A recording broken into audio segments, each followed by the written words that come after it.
Hey viewers, welcome to another game of CasualProGamer. Today we're doing another StarCraft 2 game between MStephano as the Zerg in the bottom left and VegaShoWTimE as the Protoss in the top right. So I've never seen VegaShoWTimE, I think, or Vega. I did see a lot of Stephano. So this is a regular Battle.net match, and yeah, it was ranked as one of the highest or one of the best replays that were available. So we're going to have to see how that works out. So currently we are just producing some workers, producing a pylon and an overlord to get some extra supply going. And once we're done with that, it should all be good. So he is going for that fast expand with some buildings over here, probably like gateway, hang on, cybernetics core, and I forgot the last one. Well, you need 3 buildings to wall this off, and I'm placing a cannon behind it. Probably going to do it like, yeah, over here, and then have a little gap over here. Because that way the Zerg would have to run all the way past here and then up the ramp to get to that main base. And of course the this base should be defended properly with that one cannon, because nobody's going to go into that base while being attacked by a cannon. So yeah, the spawning pool comes up before the expansion, and that is aggressive. We'll have to see how that works out for him.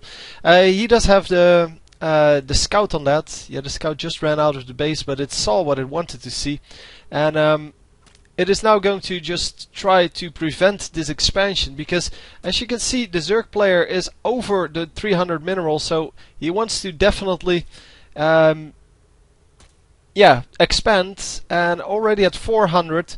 So as long as he can keep him from expanding, he's losing minerals. And yeah, the probe almost went down. Of course, with 1 hit left on your probe, you don't want to risk that. You can build a pylon over here, which is annoying, but you wouldn't lose minerals on that as well. And with Zerglings already underway, that probably wasn't wasn't a great move. And you don't want to lose too many minerals to that kind of shenanigan. Oh, the forge, man! How did I forget the forge? Okay, so it's Forge, Gateway, Cybernetics core, and then you have a little bit of a gap. He actually put down a pylon over here, which makes me think that it is going to be a very tight wall in. There's going to be a very small gap only. Maybe he's not going to build the Cybernetics core here. Maybe it's just going down somewhere else, like in the back or something like that. I don't know, we'll have to see. It will come up. Man, I can't believe I forgot the forge. Obviously you need a forge to build a cannon. Duh.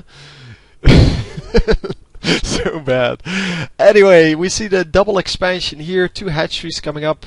The first one just completed. The second one is coming up. And yeah, he's just producing drones, man. Just building up his economy.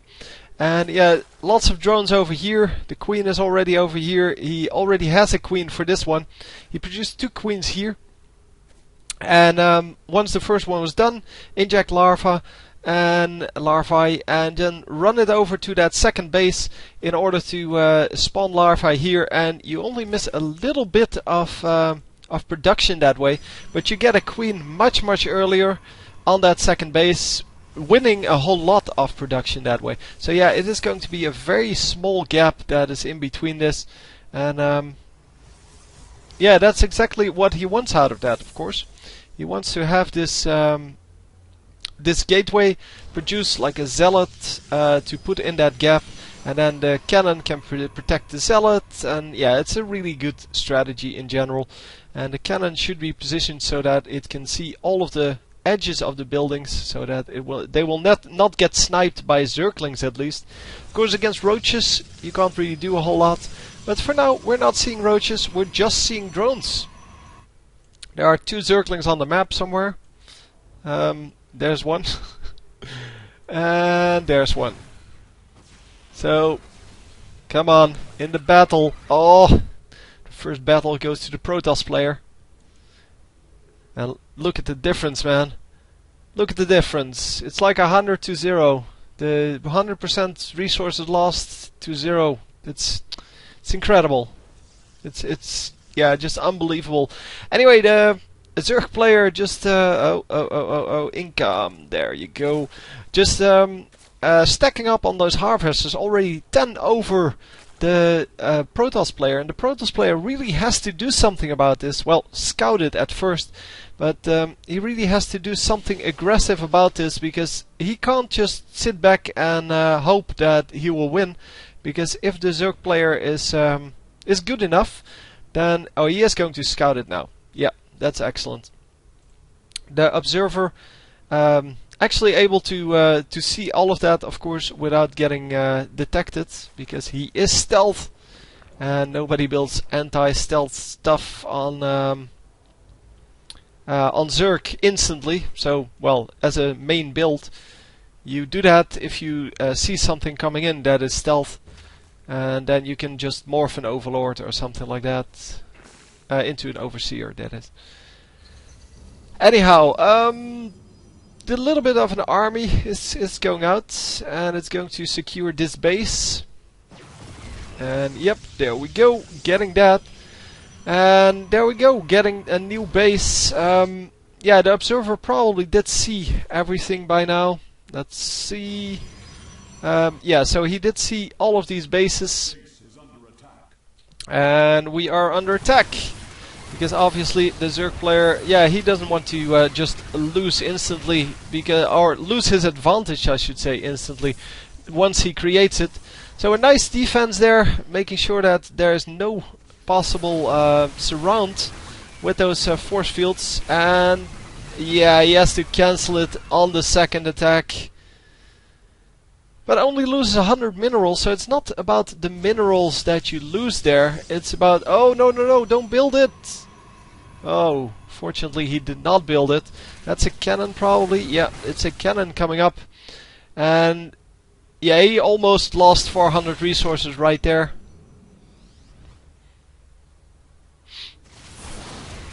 And wow, a nice attack coming in from two sides now. And wow, all of the Protoss forces getting stuck in that little, well, force-fielded area. But most of them do have range, and yeah, so only the Zealots were really trapped. But the rest, yeah, they're doing okay. Even when they get trapped in like a force-field, well, area, then it's still okay. So the Nexus comes up once again.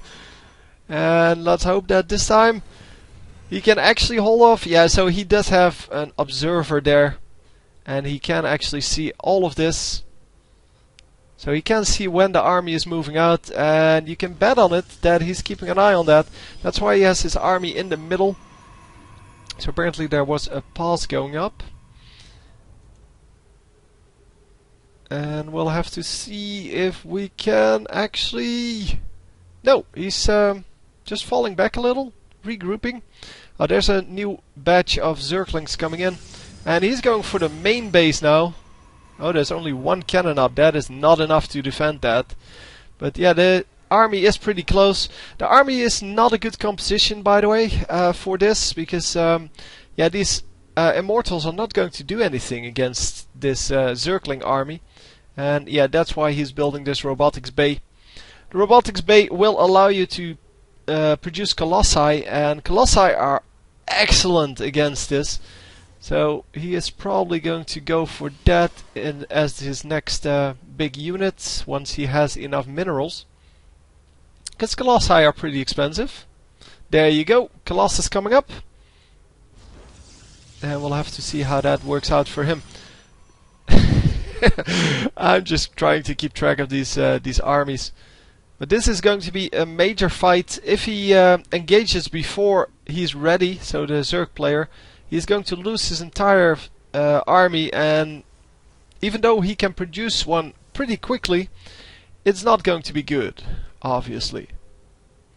No, he decides to retreat, which is probably the wise choice, because he knows that there will be a Colossus out any moment now. Well, he maybe thinks that it's already out, because he has no scout on this except, well, here. There's the Colossus coming out. Oh, 2 actually coming out. Nice, nice, nice. And yeah, it is 3 versus 5 bases because the Zerg player just decided, well, if I can't beat you with my army, I'm going to beat you with my economy. And they are actually equal in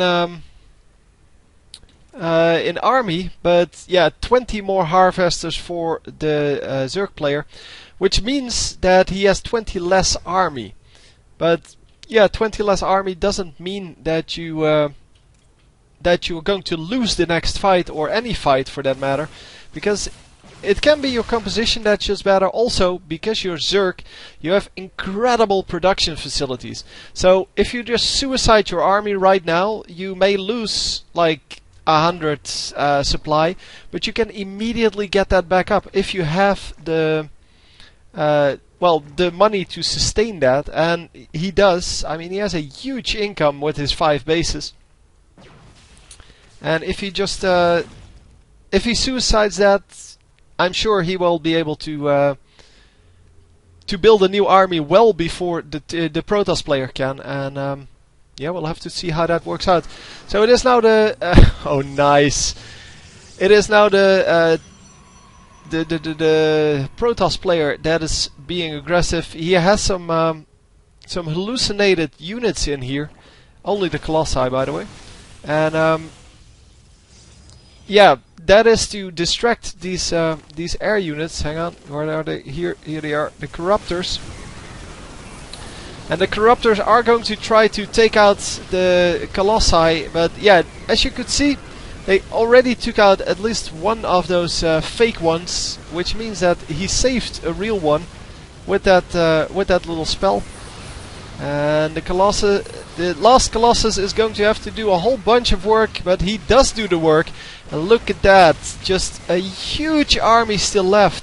Lots of Blink Stalkers, and he's going to just completely ruin this guy's day.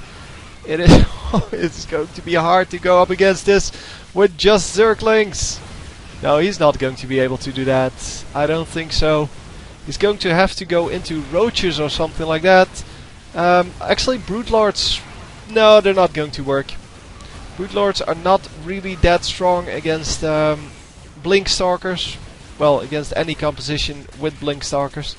And there they are, though, and they can pick up these Immortals. Oh, the Immortal gets trapped. Immortal just sacrificed for the greater good. And oh man, yeah, lots of Stalkers coming in. Stalkers are of course excellent against those Broodlords, but he doesn't want to blink into the Broodlords right now because he doesn't know what else lies behind this little smoke screen. And yeah, behind that smoke screen were a whole lot of Zerglings, so that would have sucked if he blinked right in the middle of that, because he would have lost quite a lot of units. But now he's probably going to go aggressive on these Broodlords, because the Broodlords are going to kill him otherwise. There you go, blinking in. And yeah, the Stalkers are going to be very fragile against these these small units coming in. They're not good against Zerglings, because Zerglings just do a ton of damage to them. And come on, Broodlord sniping! Yes, they all go down. More Stalkers coming in. He keeps just producing more and more of them. The Infestor getting an excellent fungal growth off, and he is just going to lose a whole bunch of health on those. None of them have any shields anymore. And wow, that was an excellent fungal growth. It almost turned the battle. Yeah, the Zerg player still hasn't lost completely. It's just that he has a bad unit composition. Now the Roaches are coming in. The Roaches are going to do way better, but they have to group up first. They shouldn't go in one by one. And here you go. Bigger group now, about 8 of them, going in at the same time, and they should be able to pick off this entire army. And there you go. Oh, this is going to be tough to deal with as the Protoss player, because he knows that he's outmatched by these Stalkers. That his Stalkers are outclassed by the Roaches. That's why he's building Zealots now. Zealots are good against Roaches, or reasonable against Roaches. just not good at getting away from the roaches. But yeah, they take a lot of shots where the stalkers, yeah, they take extra damage from the roaches. They take double damage, I believe. No, hang on, it's the other way around. These guys do more damage to the roaches. Yeah. So the roaches are just good because they are very tanky and they just do a lot of damage. But I thought they also took less damage or something. No, that's just the way it is. So a huge fight, and yeah, we kind of have the time now to check out what happened. The Zerg player lost some more resources, but yeah, it's not that far apart. Considering that he had 5 bases to 3 for the longest time, now it's 5 to 4. Yeah, the income of the Protoss player is now higher than that of the Zerg player. And let's see if he lost. Yeah, he lost 24 workers. So 24 drones got sniped there. I think that was mostly this base. And we're going to have to see what else is up. Yeah, so there are flying unit or flying upgrades coming in. Upgrades for the flyers. Corruptors being produced, and well, roaches, zerglings, kind of the standard stuff. But well, no production for now for the Protoss player. He's just warping in whatever he can, and he doesn't seem to have enough to fill his 200 out of 200. But he's producing what he can, and this is the only pylon in the front. So if the Zerg player can just snipe that, that would really hamper the resupply route. And look at those drones dying, man. Yep, nothing he could do, and there is an observer, so even the bury wouldn't have helped him.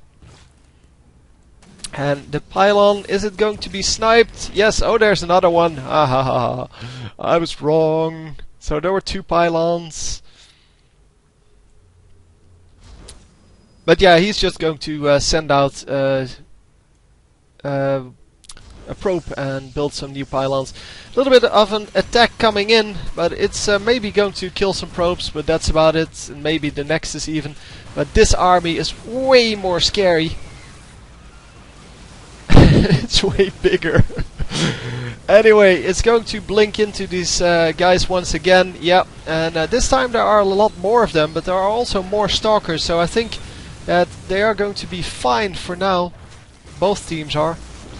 And yeah, so both of them have a severely diminished army. But, well. Oh wow, bye bye. So he does get the Nexus. It's all good though. The Protoss player is well ahead in supply. He's also ahead in the income. At least he was. And currently he is behind though. Okay, one of his bases probably mined out. I think his main base has mined out, and his expansion has mined out. So yeah, he needs to rebuild his base and hold it. So he needs to build a little bit of an army here, maybe some cannons. Because he really needs to hold this base, or he's going to lose a game that he should win. Because he still has a pretty big army, where his opponent really doesn't. His opponent really has a few of these broodlords, and then yeah, these awesome infestors. I like infestors so much, but yeah, I don't think that the infestors are going to be enough. And look at that. We are going to produce some Archons. Archons, of course, regenerate very quickly, but more importantly, they take a lot of gas. And he had a lot of gas, but not a lot of minerals because of that, the loss of that base. And so he's spending all of that gas on these Archons, and Archons are very beefy units, so they should be doing pretty well. Infested Terrans going down, and are they going to be enough? Look at those heals. So the Queen's doing work there. They actually transfuse the broodlords and make them well, stay alive. And come on! Oh, they. Yeah, he had to cancel that because he was going to lose all of their things while morphing in. Do we just have an invisible? No, whatever. Just some broodlings coming in. Thought we had invisible brood lords, but nope. So more and more things coming in. Again, with the lack of minerals, he has to produce some of these gas-heavy units instead. And is the Nexus going to be sniped again? Because it already took quite a lot of damage. And wow, blocking off that. Wow, that was excellent play. Blocking off that that little gap here with morphing in units. And wow, actually gets to kill most of the Zerglings. The Zerglings are of course still a threat to this base, because this base has no defense at all. Yeah, we're going to have to see how this turns out, because, well, all of the minerals are gone. Yeah, well, this is nothing. Nothing here. And these are all very low. So we're going to have to wait and see how much this base can actually do for him. Because on the Zerg side, we also have mined out. Well, nobody mining. And nobody mining, because the bases got sniped. So it's one base versus one base currently.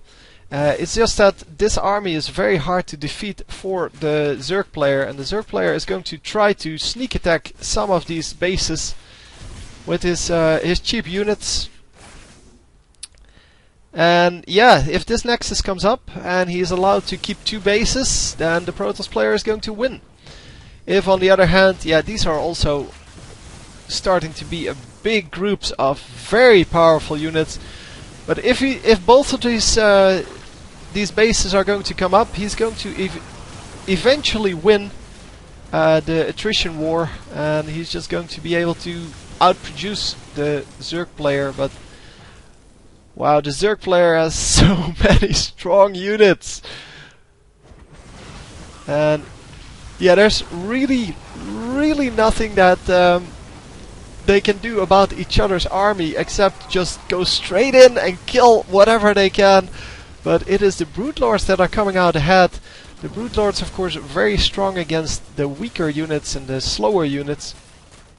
But they are very slow themselves. Oh, the Nexus goes down once again. But yeah, this base is still up. So at least he didn't get to keep both of them. So it's still one base versus one base, only this base is mined out. So the Zerg player will have to expand again, or he will have to rely on this army, and that is not going to work because the infestors are out of energy. And the queens are now drawn into this fight, because the queens need to heal up or transfuse whoever is low, and this base is going to go down. Unless he can really bring his army here really quickly, but that's not going to happen. So are the probes also dead? Yeah, most of the probes are going to die. The probes still mining, and there you go, drawing out or getting out with 5 probes for now. Yep, it's going to be 5 probes. Yeah, so another base lost. He still has bases, so he's now going to long distance mine, and definitely not rebuilding any of his bases, because losing 400 minerals, oh, there you go, already surrendering. Yeah, losing 400 minerals would be too much, and it is just, yeah, too much apparently to handle. He couldn't take care of this army. Well, both of them couldn't take out the other guy's army, and it was just that this army was dwindling faster. So the other army, because of the heals, well, that mid-game, yeah, I think that was over here somewhere, where the queens healed up the Broodlords. That was awesome. That was probably the turning point in the game. Both armies could have won it out. It was just that he couldn't keep his bases up. He didn't defend his bases. Yeah, if he could have held up this base, he might have won, because the Zerg player completely out of everything, but yeah, at 900 income, that is not a whole lot. And the Zerg player had to expand, but yeah, he just couldn't make it work. That's all there's to it. Anyway, hope you enjoyed. It was a good one, so I'm expecting you did. And I'll see you next time. GG.